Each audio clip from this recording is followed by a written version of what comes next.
Hi, my name is Jose Luqueño. Right now we're working on this, was it a V6 engine from a Chrysler Town and Country. We got the pistons out, and right now what we're gonna check for is crankshaft play. So you get a dial indicator, and when you put the dial indicator, you're gonna be moving the crankshaft basically left to right. It detects movements from like thousandths of an inch, so it's super accurate. Once you get it on there, you kind of want to bounce it. Notice how it's landing at the exact same mark, like at 0.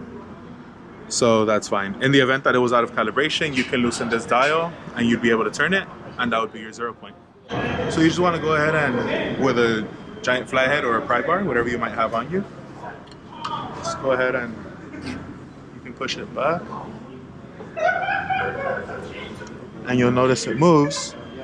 It's moving about 1/1000th of an inch. And then you get it from another spot.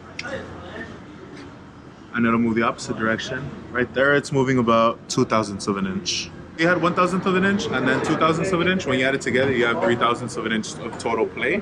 Depending on the car manufacturer specifications, you would be able to determine whether that's good or bad. In this case, it's fine. So that's basically how you find the crankshaft play. Thank you for watching.